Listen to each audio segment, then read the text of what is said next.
A moment of quiet reflection and the Pledge of Allegiance led by Councilmember Edwards.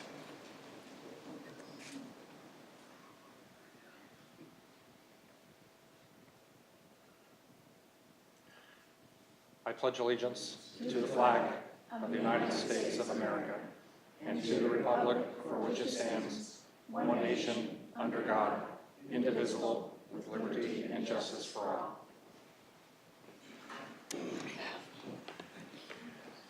Thank you. The clerk will please call the roll. Mayor Carlett, Here. Vice Mayor Bensbacher, Here.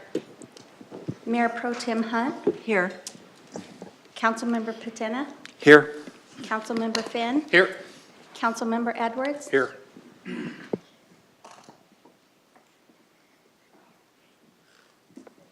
Thank you. Good evening and welcome to the Peoria City Council special meeting of April 8th, 2019. This is a continuation of the fiscal year 2020 budget presentation, and I will turn it over to City Manager Jeff Tyne to begin. Great. Thank you, Mayor and Council. I appreciate this opportunity again to speak with you regarding the fiscal year 2020 budget, and today focusing our attention to the capital program that we have here at the city. So in addition to talking about upcoming capital projects for the upcoming fiscal year, we'll also be referring to the full 10-year capital improvement program, so fiscal year 20 through fiscal years 29. We do, as you know, put forward what we consider a balanced program for us to look at, so we have a real sense of what we would be able to support for you in important one-time capital improvements over the next decade. If I can, I'll refer you to deep into your book in page 565, where we'll begin the process. I'm going to hand it over to our budget manager, Peter Christensen. Thank you, Jeff. Good evening, Mayor and Council. We are pleased to present to you tonight the capital improvement program for FY20 through 29. Just in terms of an agenda for tonight, I'm going to spend just a couple of minutes going over the financial side of the CIP, and then I'll turn it over to Adina for what you all care about, the fun part, the actual projects. Before I get into sort of the financing, I do want to call your attention to the fact that we have made a change to what you have in your books. We removed the P83 Innovation Center project that's on CIP 41. This is a project we've had in the program for a number of years that we've been carrying it over. We're taking that out of the CIP, but leaving it in as a placeholder in our forecasts until we have an opportunity to come back and talk to you about our vision for the development of that area and whether or not we need to replace it with a different project. Excuse me, did you say CIP 41? CIP, no, I have 41, but I don't think that's right. Can't be that. Can you look that up?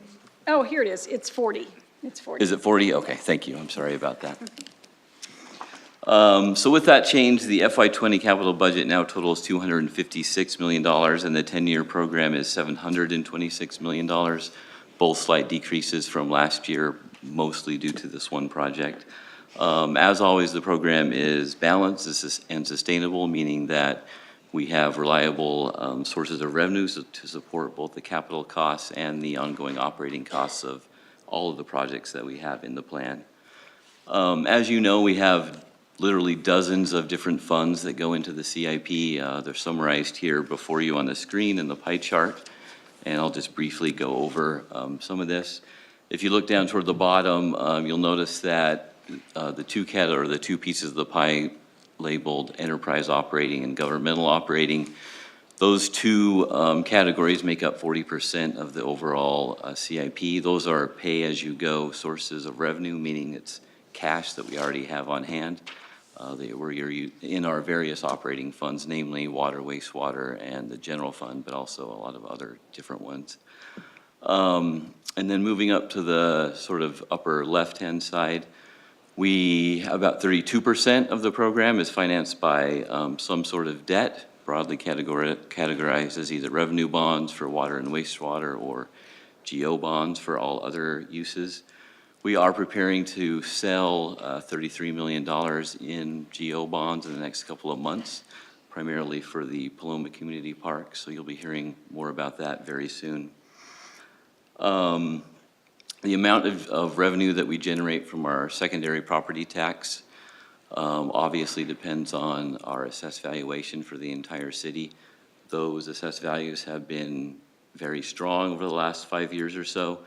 We don't expect that to continue indefinitely, so our forecasts reflect that reality. The other thing we need to issue GO bonds is voter authorization. We are very fortunate here in Peoria to have a significant amount of voter authorization still on the books. However, with the construction of both phases of Paloma Community Park, we do anticipate needing to go back to the voters probably in the 3 to 5 year time horizon for that specific category of parks, maybe 1 or 2 others. So just an FYI. Up at the top, you see the transportation sales tax category. Barry talked about that just a little bit on Thursday night. This continues to be a very important source for the capital program. It makes up 11% of the total, or about $77 million, $33 million of which is programmed in the next couple of years alone for things like the Happy Valley Parkway widening, the Joe Max extension from Vistancia to Loop 303, and Northern Parkway. And then finally, impact fees are at 12% of the total. That continues to be an important source for growth-related transportation, parks, public safety, water and wastewater projects, even though the revenues have been reduced over the last number of years. And then this is a chart we've shown you before. It just shows you where we are today with our 10-year program compared to past years. And while I'd say we certainly have a robust capital program now, it's still quite a bit below the pre-recessionary levels. But again, we're confident that this is a financially sound and sustainable level of spending that meets the needs of the community. And with that, I will pass the baton over to Adina. Thank you, Peter. We work very closely with the Budget Office as we're preparing the CIP. As you know, it starts as soon as this is over. We already form our groups to start the estimating for the next year. And with Barry and Peter's help, we make sure that we can fund the important projects based on the guidance we've received throughout the year from you. And then we also, whenever we have any type of funding issues or obstacles, we go to them and ask where would we get additional funding, what sources could we use. So we can't do it without them, and we appreciate their resource. So to start things off, I want to quickly go over our accomplishments, a quick walk down memory lane from the last year of things that we finished. We all breathed a sigh of relief when the 75th Avenue intersections at Peoria and Cactus came to an end. Those were started in November of 2011 when we got our federal funding and were completed last summer. Thunderbird Road corridor improvements, where we added capacity for left turns at 83rd Avenue and at the Loop 101. That project was done over the summer to have the least amount of impact to schools and winter visitors. The New River Trailhead at Westbrook Village. This was our second trailhead on New River and the third trailhead if you include the one at Skunk Creek. And we really appreciate having these so that people who don't live near the river corridor can still access our trails. That one is located on 83rd Avenue, just north of Union Hills. The Beardsley Road Channel. This project is on Beardsley Road between Lake Pleasant and 111th Avenue, and this is where we installed 2 66-inch pipes and were then able to install a 10-foot sidewalk, desert landscaping, and actually do some signal improvements at 107th and Beardsley. Lake Pleasant Parkway sidewalk. This was the east side of the road. We had previously done the west side of the road, and this was filling in the missing pieces between Williams and Joe Max. Wherever we had conflicts with the street lights, we did install LED lights. And the part that we didn't know at the time when we planned these projects was that we would have the POGO, Peoria on the Go, coming. That circulator route is going to be on Lake Pleasant Parkway. So good for all of us in putting those sidewalks in to connect the neighborhoods to the bus stops. Fire station number 3. We often talk about our expanded fire duties and what they are now able to do at fire stations with ambulance service. And part of that improvement was fire station number 3, which is located on 83rd south of Thunderbird. We needed an expansion as this is one of our earliest stations. So we added the bay, and as you can see, it blends in nicely with the existing building. The Peoria Avenue bus shelters. We were able to install 25 new shelters along Peoria with the same theme that we used on 83rd Avenue. Thanks with your guidance, we were able to expand our shelters to include more shade and to have a common theme throughout the city. We are continuing the installation for the new POGO route. So some of those are being installed right now, and the rest will continue into next fiscal year. Traffic signals this year, we were able to complete 2 installations, one at 87th and Deer Valley, and one at Vistancia and Happy Valley Road. Those were also cost-shared with the county, which is always helpful to work with our partners for that contribution, and that's because a portion of that serves the county residents as well. The Amoresco Energy Efficiency Projects. This just shows the North Peoria Precinct Police Station, and you can see the new solar panels. We also installed solar out in front of our own DCSB building, at the Sunrise Mountain Library, at numerous fire stations. We have a whole solar array that went in at the Beardsley plant, and we also did interior lighting LED retrofits at the library, fire stations. So now that those are finally completed, it is up to Budget and Finance to track those results and see the energy savings. So they'll be busy doing that over the next year. The New River Trail from Williams Road to Pinnacle Peak. This was a joint project with Glendale, and because there was federal funding, it was administered by ADOT. This extended the trail from the Peoria side, across New River at Williams, over into the Glendale side up to Pinnacle Peak. And we'll be continuing it from there with our next project. Pavement rehabilitation and preservation. As you know, part of our efficient transportation system is reinvesting in our infrastructure. And our Public Works Department is very busy.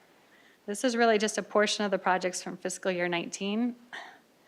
They did 91st Avenue from Union Hills to Bell, 91st from Peoria to Grand, 75th from Grand to Northern, and right now if you drive 107th between Beardsley and Williams, you will see them out there doing a mill and overlay. During the spring break, they were at Hillcrest between 83rd and Deer Valley doing a micro seal, and they've been doing full depth replacements in various neighborhoods. As I said, this is a small portion of what they do. So, as we've said before, there's construction everywhere you drive in Peoria, but that is the investment from capital, from maintenance reinvestment, and from developer projects. So let's talk about those projects under construction. Happy Valley Parkway widening from Loop 303 to Lake Pleasant Parkway. I know we've talked about this project extensively, and it was delayed. We were back in January. We had received additional funding from Maricopa County, as you'll see below. $5 million will be coming from the county for this project. And I am happy to report it is out for bid right now. So it just went out last week. The bids close the beginning of May, and then I will be back for an award, hopefully the end of May or June. So one project finally moved forward. The next project that you've all been waiting for, Paloma Community Park. This project was due to start in November, and we had some surprising difficulties getting our permit from the federal government, and it was delayed. We were able to work with a local representative from the Corps that helped assist us through the process, and we got our permit from the county on April Fool's Day, which isn't very funny. So the pre-construction conference actually happened on Thursday.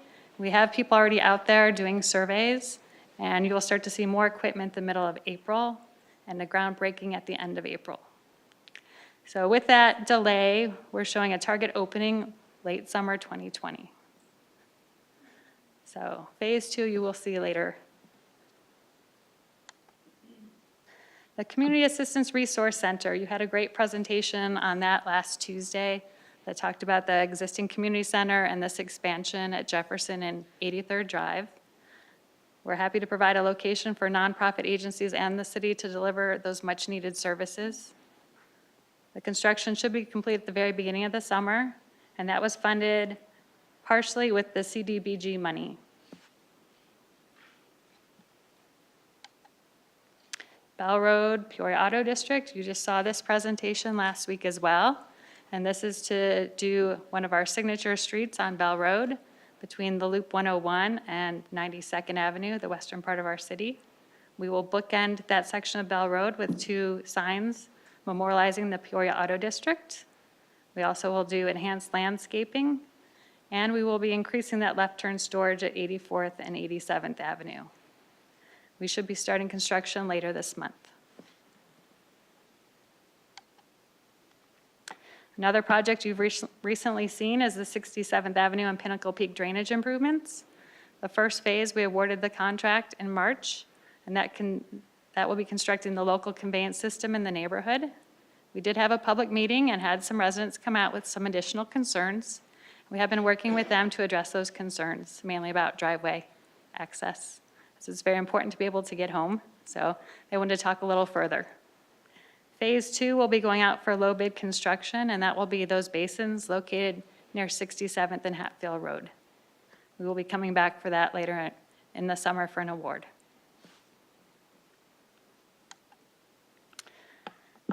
The next 2 projects have to do with our water system in the northern part of the city, and these are joint projects with developers in that area.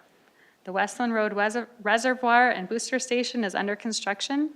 You can see the foundation in the picture on the top, and below you can see a rendering that APS actually produced.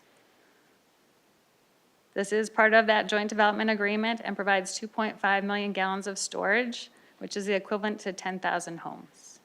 This will be helpful for as we expand with homes over the north of the CAP. The city's share is 2.3 million of the entire project. We anticipate completion at the end of the summer.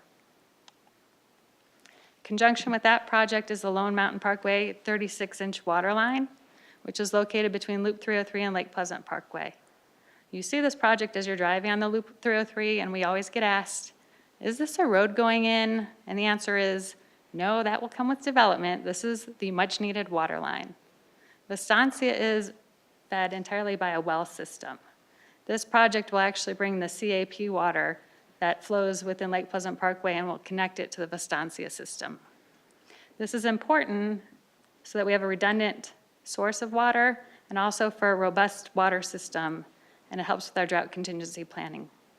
Construction should also be completed in fall of this year. Once again, it was a joint project with developers, and you can see our share of the project was $3.9 million.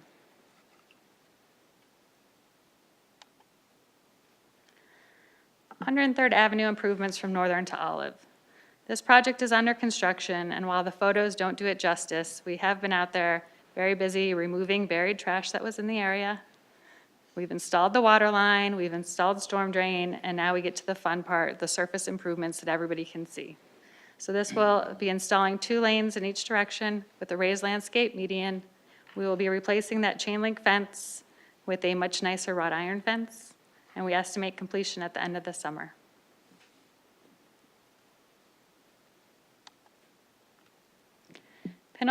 Pinnacle Peak Road project from 91st to Lake Pleasant Parkway.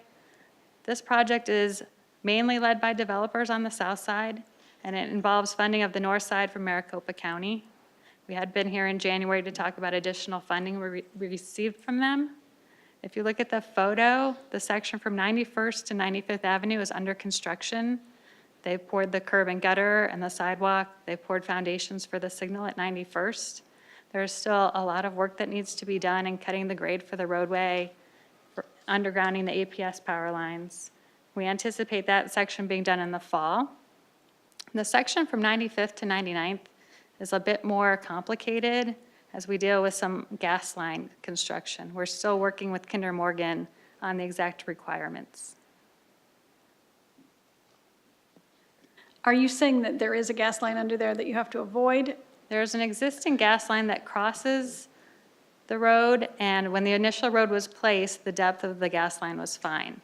But now that we know more, they would like to have additional cover over it. So they don't know if that is a concrete cap that gets placed over the top. They're looking at the methodology. Is it a lining of the gas line? They're looking at some options right now. And this is an active gas line? Yes, it is. We have the same gas line that crosses Happy Valley Road that we have had to deal with and that the developer has dealt with as they have developed in the area as well. So, Thanks.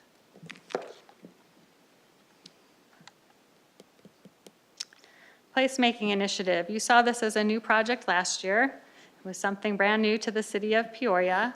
It's our initiative to create public spaces that build a sense of community and connect people to one another. We had identified 3 different areas: Old Town, the P83 area, and the Happy Valley corridor. And this year, we focused on the Old Town area. This is a cross-functional team that is people all across the city coming together to try to figure out the best way to implement placemaking. We have reached out to local businesses and residents in the area, and you will see a variety of the things that we have done. Our first intersection painting, you can see in the picture, there will be 4 more to follow.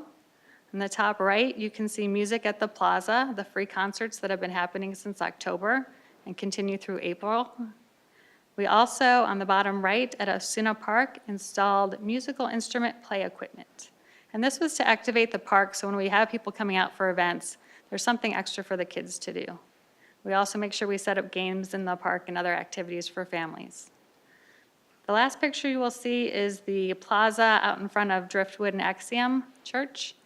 This is all located within the city right-of-way, and we wanted to get a sense of what downtown could be if we were downtown that had little cafes and little businesses along the street. So this was our first attempt to take the shade structures from throughout Old Town and modernize it. Our next steps are working with businesses in P83 and Happy Valley to expand this to other parts of the city. And while we're in Old Town, let's talk about the Peoria Park and Ride. This park and ride is located at 83rd Avenue, Peoria, and Grand. It is currently under construction. You can see the fencing all around it. So this is a preview of what it's going to look like. It provides 71 shaded parking spaces and 6 bike lockers. We also have monument signage to talk about Peoria Park and Ride at Old Town. We hope at some point there will be Peoria and Park and Rides all over the city. Will be our first major one. And the part that we like about it is it does connect the Grand Express bus, the Peoria fixed route, and the 83rd Avenue fixed route. So it makes it very easy for people to connect where they need to go. This was all paid for through Valley Metro, and it will be complete at the end of the summer. Back to our friends in Public Works with the pavement rehab and preservation. This is an extensive list for fiscal year 20. And it does not include all the miles they do of crack sealing and chip sealing. This is just highlights. So Bell Road from Loop 101 to the west end, after we do the auto district, they will be out there. There's a whole list of neighborhoods where they will be doing mill and overlays. And on 77th Avenue between Peoria and Mountain View. In addition to that, 70 miles of roads will be treated, almost 50-50 split between microseal or slurry. So expect to see much more construction. Staying on the topic of investment in our existing infrastructure, we do have the Neighborhood Parks Refresh Program. This program is long-awaited. Where we used to have it as part of the operating budget, we've realized that it's a capital investment that we need to be making into parks and basins. So this parks program, the first one starting at Fletcher Heights North, is to replace the lost trees and shrubs, to upgrade the irrigation system, and to do a turf reduction at the site, and then replace those areas with new granite. Fiscal year 20, we've already looked at areas in Alta Vista Park and Deer Village. These improvements will begin in May. A similar program is the Retention Basin Refresh Program, and this is for existing basins and existing MIDs, maintenance improvement districts that the city has had to take over the maintenance on. Historically, maintenance included weed control, trimming trees, but this is the reinvestment of the new irrigation, actual replacement of those trees and shrubs, and the DG that always seems to disappear in our yards. It happens everywhere. So we are starting the basins at 76th and Cholla and 79th and Mountain View right now this month.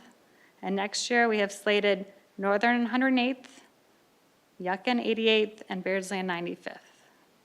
This is managed by our Parks and Rec Department, and they do have a list that they've gone through and identified the key areas they need to address and the order that they need to go in just based on the existing conditions.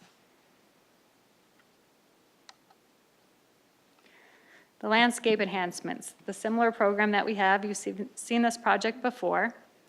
Includes 67th Avenue, 75th Avenue, and 91st Avenue. And we have prepared the design plans for 91st Avenue. We just got an estimate from our on-call contractor, and it's coming in over budget. So 75th Avenue plans are almost complete. We're sending those out for a bid as well. And then we would like to finish 67th Avenue plans and have all of them bid and look at them as an aggregate to see what the cost impacts are. Of course, our hope would be that it would fit into the existing budget. If not, I will be back having another conversation with you. We also have included in the outer years of the budget similar projects on Peoria, Cactus, and Thunderbird. Next, we're going to move into the projects that are in design, because we obviously aren't busy enough. This is the Pedestrian and Shade Initiative. Right now, we are doing the master planning portion. We have hired a consultant. We have assembled a cross-functional team that's across every department in the city that you can think of. And we are looking at the existing right-of-way. What do we have right now as far as the area in the right-of-way to install trees? Where are the areas that we're lacking shade? And where are the places that it works? If you look at the top right picture, that is in Trilogy. And obviously, it's a place that has a wide median and it has ample trees. If you look in older parts of the city, we don't have that same amount of room to play with. That's why we need to probably look at man-made shade structures. You can see some pictures of some different varieties that exist in the real world. We are going to come up with some creative ideas for Peoria. We don't know exactly what those are. That's why we have a cross-functional team. But we're going to put together some ideas and then touch base with you what those are, what you think. It's an opportunity for placemaking, for artistic interpretations. There's a lot of possibilities. And then our goal next year is to do some pilot projects around the city with those man-made structures and see how they hold up in the elements and what the maintenance is for our Public Works Department in the long term.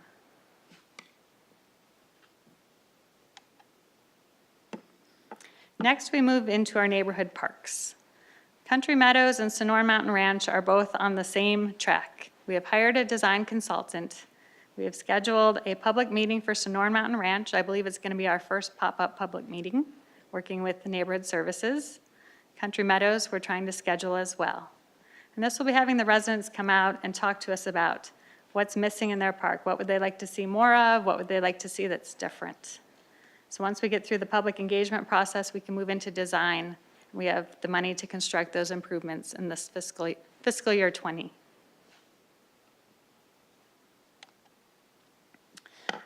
Brand new neighborhood park is the Meadows Neighborhood Park. This is a developer-driven project. They have their design consultant on board. We have a few options that we're going to take to the public. That public meeting is scheduled for April 18th. And we look forward to hearing what they have to say as far as amenities they're looking for and sharing with them the amenities that exist around their local neighborhood. A lot of times people don't realize what other neighborhood parks have to offer. So we give them a holistic view showing what's out there already. And then we can gather data on what they think is needed. This is also developer reimbursement. Before the impact fees changed, it would have been financed through impact development fee credits, but because of that change that was made, there's additional city funding going towards the project as a reimbursement. This is our next section of New River Trail. As I stated, we just finished the section that brought us up to Pinnacle Peak and Glendale, and you can see the missing gaps between Pinnacle Peak and Happy Valley Road. The design is underway, and we're working on the right-of-way clearances, and because it has federal money involved, we've slowed down the timeline just because we don't want to overpromise. So you will see that the land acquisition is scheduled for this coming fiscal year, and construction we pushed out to 21. If we can make it happen sooner, we will. There's also a gap between our federal funding and Peoria funding, so we may be going back to MAG and looking for additional funding assistance. Jomax Road, Loop 303 to Vistancia Boulevard. ADOT has a project on Loop 303 from Happy Valley to Lake Pleasant Parkway where they are adding general purpose lanes and they are building the Jomax Road interchange.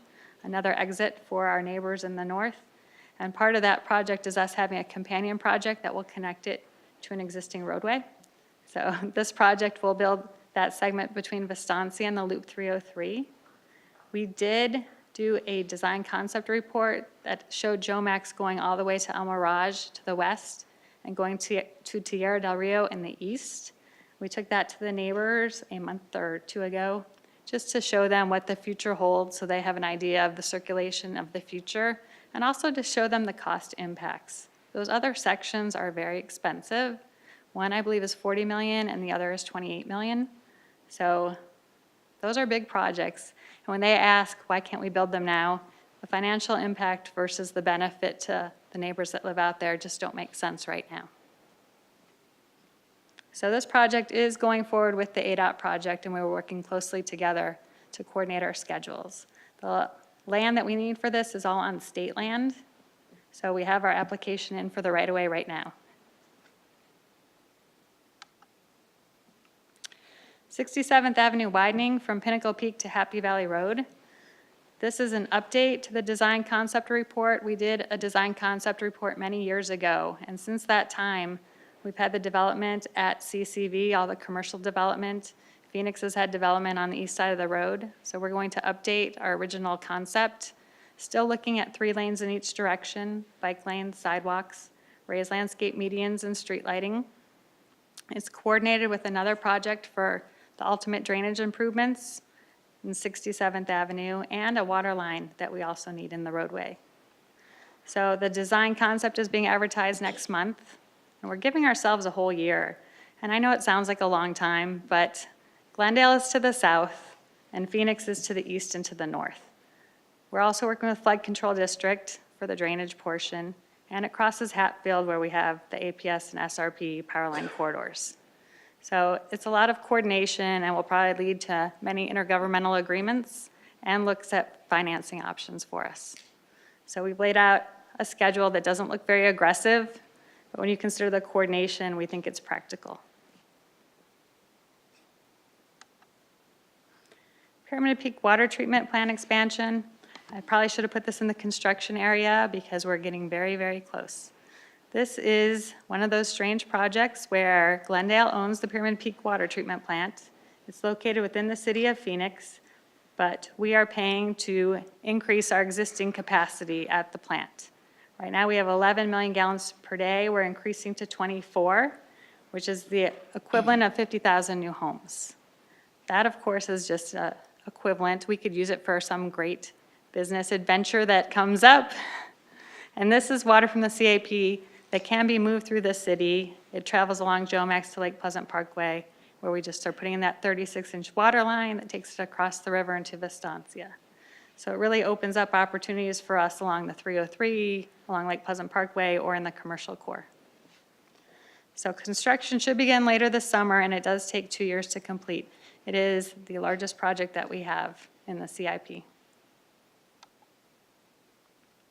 Renovation of the main library. Last year, we reconstructed the roof of the main library. Many of you will remember. We kept the library open through that entire construction. Then we moved on to the library master planning efforts, and this is the next step in that process. We are looking at creating a seamless transition from the exterior to the interior. When you look at the exterior of this library, it is not the most welcoming place, and we would like to change that. Same when you go into the lobby and you look at the circulation desk, we want to modernize things. We also need to update the bathrooms to be ADA compliant. And then we have a lot of functional issues with the outdoors we need to address. There's a lot of outdoor space, but there's not a lot of shade or comfortable seating. So for programming purposes, wouldn't it be nice to create a place outside that you could enjoy a book or a seminar or a learning opportunity? So it kind of sounds like placemaking again. The first phase will do the design and the interior construction this year, and the exterior elements would be constructed in the following year. Now we get into new projects, and this is just a sampling. So if there's anything I don't hit on that you want to ask about, feel free. This is just a few that we've picked out. Paloma Community Park is phase 2 is not really a new project. It was in here last year, but we have increased the funding by $6.4 million. And we've also stretched it out and added a year based on what happened with our environmental challenges this year. We tried to get the environmental clearance for both phases, and the Corps said that was not possible. We have to go through the environmental phase again. So we're giving ourselves more time. That's what you will see here. We're still thinking that the second phase would be lighted fields, restrooms, walking trails, and then a public process would also be involved once the park opens to see what things did we miss on, what new things are out there that people want in a community park.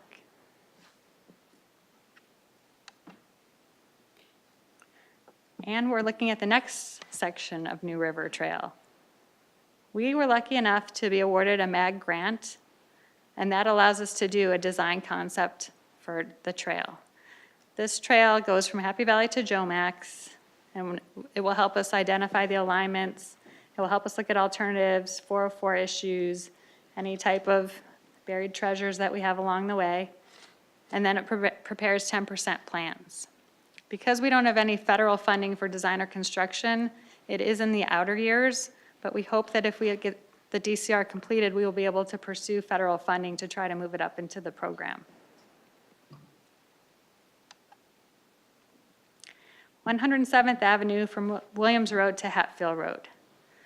This project is near and dear to many people if they've driven the road and saw where the semis used to park along the road on 107th Avenue. It is a patchwork of county and city land that extends from south of Tierra del Rio to Williams. And the solution was to put up many no parking signs.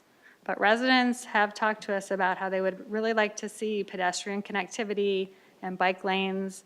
And of course, we have 2 lanes to the north and 2 lanes to the south in each direction. They would like to see that section expanded. This is just for the design concept study because we are going to work with the county, come up with a plan, and then try to pursue an IGA and joint funding for design and construction. So we don't even have a placeholder in for that yet, but both parties are very excited about it and understand the pedestrian and bicycle needs in the area. The fleet shop replacement. Our fleet shop was built 28 years ago, and it's approximately 20,000 square feet. At that time, if you can remember back 28 years ago, nobody could have envisioned the number of vehicles, the size of vehicles, the computer parts of vehicles, the changes in OSHA safety on how you actually have to maintain vehicles, and we have outgrown the facility. So this is a chance for us to replace the facility with a much larger, more modern facility. And we have earmarked money in fiscal year 22 for design, and then fiscal year 24 for construction. We anticipate this to be a very complex project, and it's a good chance for our project managers to work with another department and really learn their business and try to make sure that they get all their needs met. Mayor and Council, I should just mention on that project, in addition to obviously the significant size to that, is the funding for it. Given that we have vehicles that are supporting all of our different operations and primarily a number of our different enterprises and utilities, solid waste trucks that go through there, our streets trucks that go through water and wastewater. So a number of different funding sources are able to assist us with this. So in other words, many of those businesses that would have their own fleet yard, this is a consolidated fleet place for that to kind of help minimize that cost. Is it going to stay on the same piece of property? It's going to fit there? Are you going to demolish this and build a new one? It is going to stay on the same piece of property. We have thrown around ideas of different locations, but because these location of where solid waste needs to be, because of our fueling station, it really makes sense to have it in the location we have where the MOC is, where a lot of the workers are housed. So this is the best location. Of course, if we found some amazing opportunity somewhere else, free land or some other building that needed to be sold at auction that met our needs, we would jump on it, but this location is the best one. So are you going to keep this building open while you are under construction? Or are you going to demolish it and start over? I don't know. I think I need to phone a friend. Open? Open? Okay, friend Ed says we will be able to somehow keep it open while we are constructing a new one. And I think that will be a scheduling opportunity for us to really look at how we do business and how we can have all the construction workers there at the same time. So I think there will be a lot of moving other storage items up to Beardsley and making room for us to work and operate out of the same site. It'll be a lot of fun, I'm sure. Thank you. The Old Town Streetscape, this is a brand-new project that you have not seen before. If you look at downtown 83rd Avenue between Grand and Monroe, you will notice our existing Old Town has very narrow sidewalks. They are very beautiful with the brick inset, but they are the bare minimum. And then you put a streetlight in it, and it's very difficult to meet ADA requirements, let alone to build a very vibrant downtown that favors pedestrians. And then you see the large angle parking, which takes up a lot of room. We see that as opportunity. So we are envisioning something very different. Maybe changing to parallel parking, adding bike lanes, adding wider sidewalks, adding shade, adding signage, making it a signature street, Old Town signage so that people know when they're entering our Old Town. We have a lot of possibilities, and we want to start with a design concept report this fall. We have earmarked $5 million in fiscal year '21 to then move into that first phase of improvements.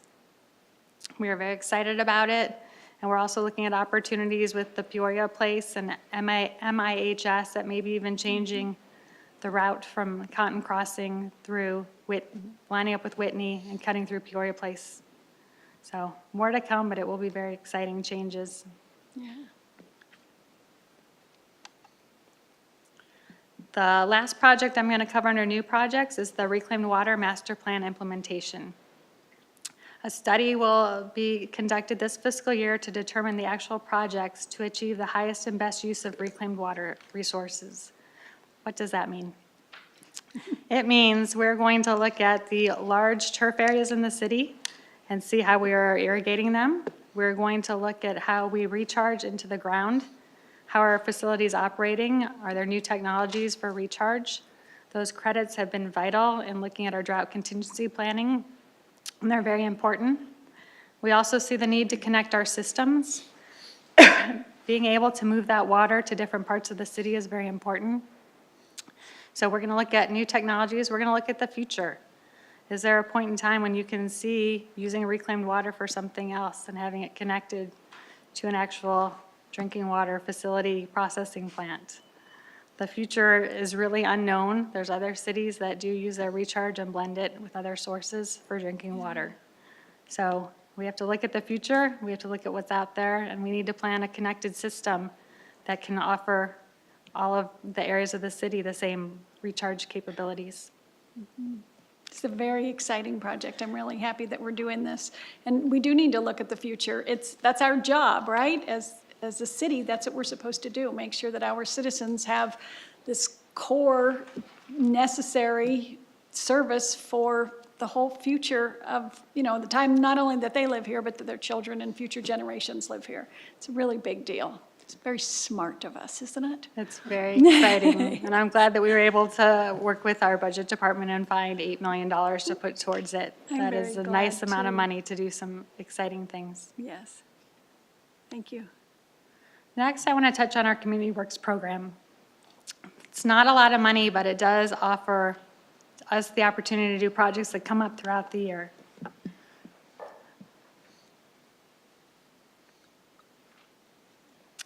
What types of projects do we do with Community Works? You can see some pictures of some of them. We do our entry monuments, we do neighborhood traffic management with speed humps, we do signing and striping projects. This fiscal year, we have been able to do wall painting. This just mentions a couple on 85th Avenue and 83rd Avenue. We've also touched other areas of the city, 107th Avenue, 71st Avenue. We've installed solar streetlights on 111th Avenue and on Northern in areas where we didn't have any existing power source. We even installed a cattle guard on the old Carefree Highway. Our green bike lane program is also in the Community Works, and we have identified numerous locations that we will be painting in the next month. And those will include areas near Alta Loma School at 83rd and Thunderbird, some areas on Deer Valley Road by the Walmart and by Liberty High School. And these are areas where we're going to start testing the program, getting feedback from our citizens on if they help to highlight those areas. And we will also be funding that for next year as well to expand it. I do want to go over the funding for next year. We will be doing the quick response for $130,000, the entry monuments. We have increased the amount for NTMP, the neighborhood program. As you're probably very aware, we get requests probably monthly to study speed humps in various neighborhoods. We have also increased the wall painting for next year, as we get requests for that all the time on arterial and collector roadways. And we have continued the green bike lane program. We also increased the right-of-way maintenance and the storm damage amount, just because last year, as you all know, we lost a lot of trees, and that does drain our resources, so we beefed that up a little bit for next year. And I've made it through to what I have prepared, and I would love to entertain any of your questions or comments that you have on the CIP. Councilmember Hunt. Adina, could, or whoever's punching the button, could you go back one slide, please? On the streetlight infill, 50,000, how do you decide, because aren't some a lot more expensive to put in like in Old Town? I know it's very difficult to put in additional streetlights where somewhere else it might not be. So how do you determine this amount? So this is mainly been used for collectors and arterials where we're filling in a missing light or two. But for Old Town, we are going to conduct a study to try to figure out what we need to do as a comprehensive plan. As we know in Old Town, if we do end up redeveloping Old Town, we do need to, we will have people parking in the neighborhoods, and we need to make sure it's very safe and well lit for people to park and walk in nighttime for events.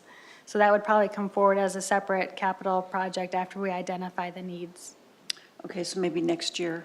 Yes. I mean, it wouldn't be in this. If we needed to do something this fiscal year, it would be more at the intersections, increasing the lighting, changing out the intensity of the bulbs to provide a wider spread of lighting, maybe adding 1 or 2 lights in areas that are very dark. But it would be minimal with this program.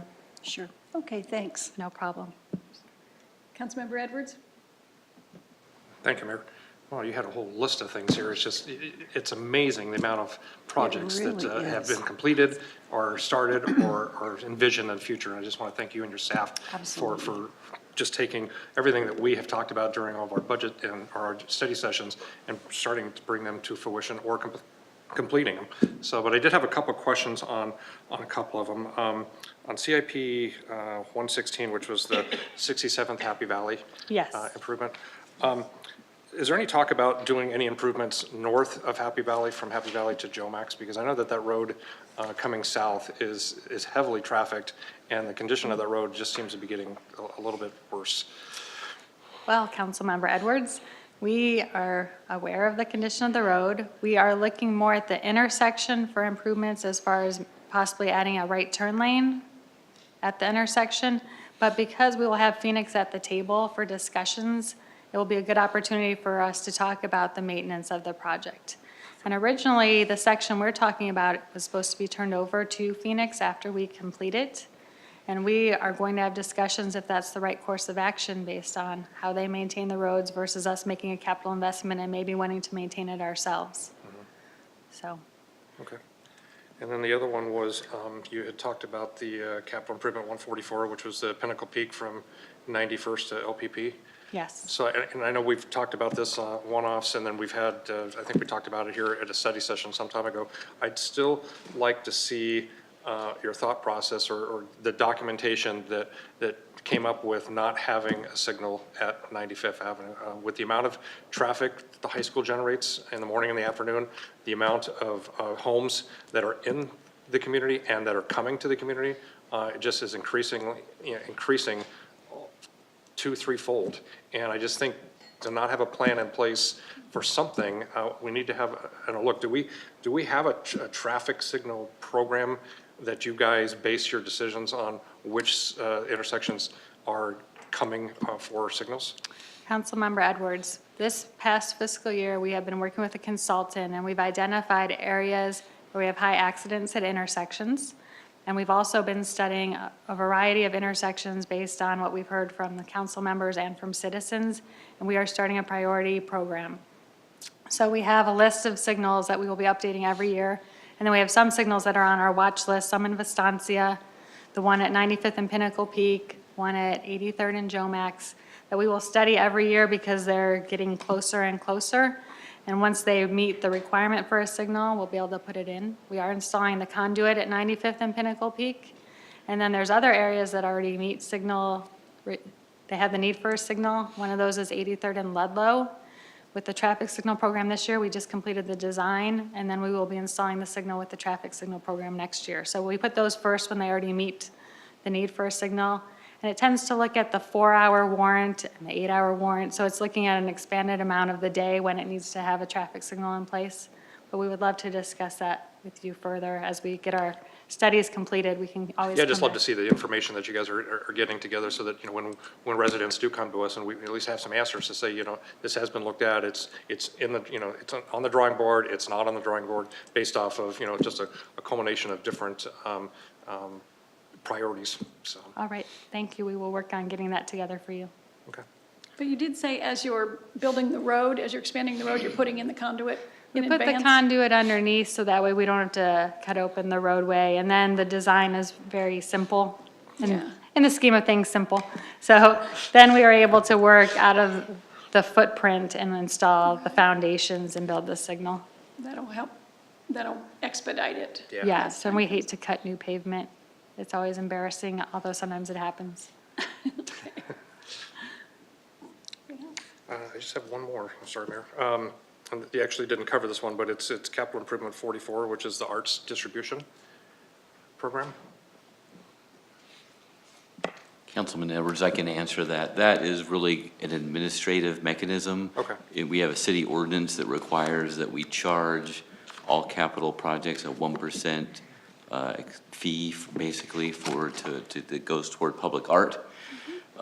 So that's just a project that we use administratively to account for the revenues that come out of those projects. What I was getting at is, in talking with Chris Hawkes and some other stakeholders, we have some primary locations, good spots around the city where we have, our utility boxes that have the, I'm just looking at maybe doing some aesthetics to some of these, blocked fencing that are covering up our utility boxes. And I'm just wondering if we could use some of those funding to maybe do some aesthetics along Happy Valley Road, Lake Pleasant Parkway, where we have those boxes already in place, that we could put some, some decorative artwork along those areas.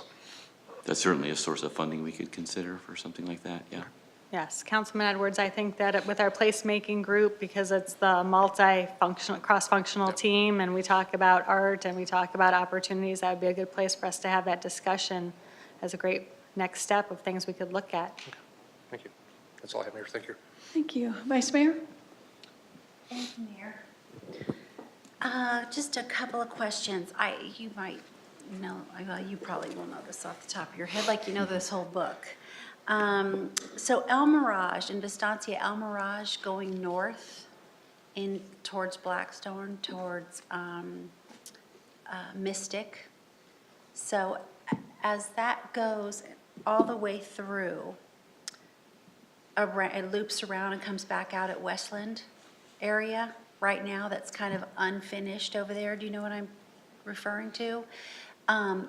Will that complete that road and those lines and all those barricades and all of that goes away when this project is complete?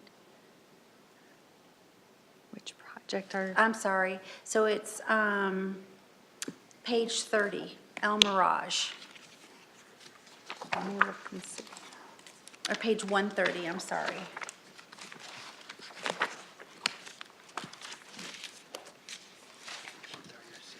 I'm sorry, CIP 130. Oh, okay. Now that I have my bearings straight. This is for Lake Pleasant Heights East. We have a development agreement with them. And when they build Mystic, if they build the secondary access, which takes it across a state land parcel and ties it back into Vistancia, the development, Estancia near Blackstone. If they go across that state land parcel, the development agreement shows that we have to actually repay them for that section of roadway. Okay, so they're So- doing it, we're paying for it. It's part of the development So does agreement. it complete that area over there as it comes out on Westland? So this will be taking it El Mirage Road from Lone Mountain, and it goes north, and it will loop around to Westland, and it goes by where we're building the Westland Reservoir. Right, so that, all that'll be complete? Yes, and right as now part of Mystic this. is showing that in their development plans. We do not have any schedule for when they are actually pulling a permit and moving forward with that project, but it has already been reviewed and approved by our reviewers. And we're ready? We're ready. We're ready, okay.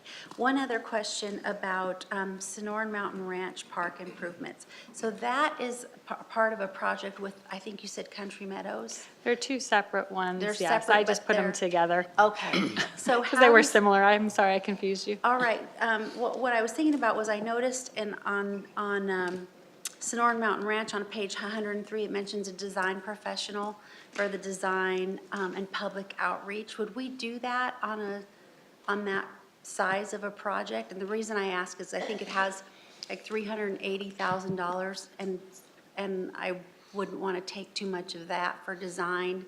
I want to put as many of those dollars into actually improving the park and new equipment and all of that. So how would that work?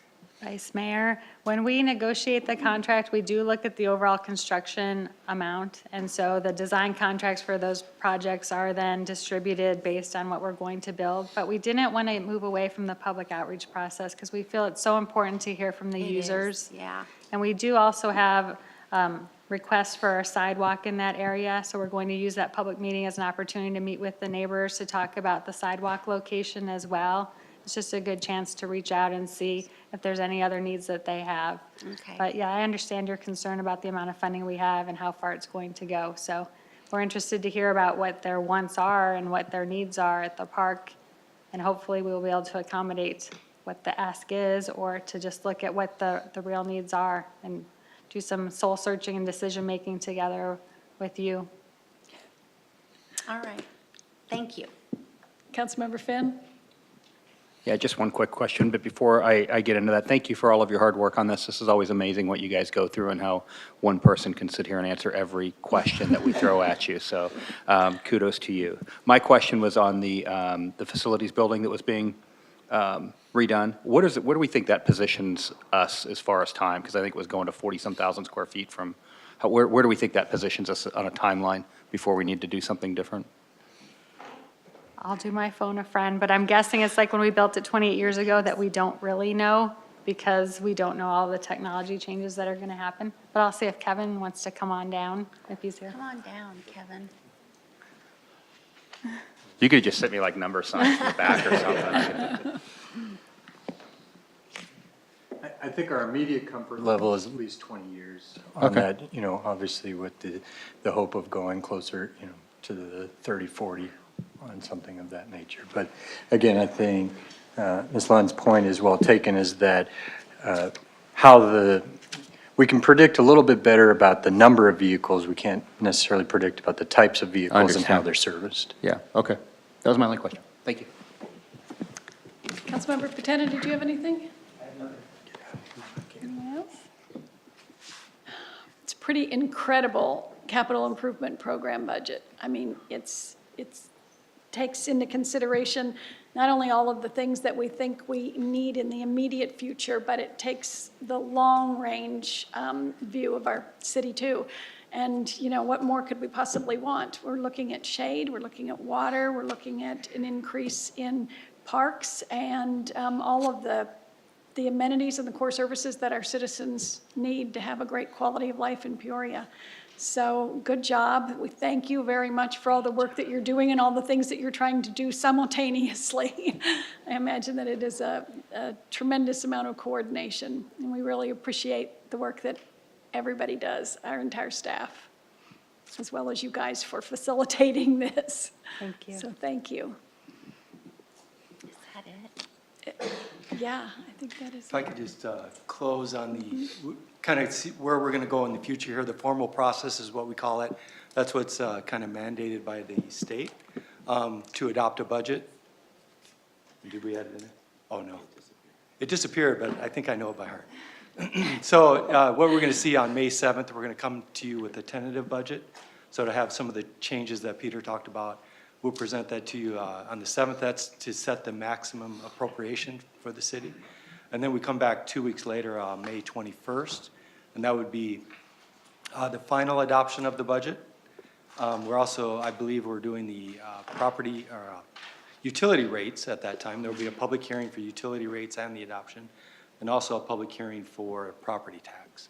And then 2 weeks later is the official time we could do the property tax, which would be the first meeting in June, and that would then finish the formal process for the budget. So that's kind of what you can expect over the next couple months.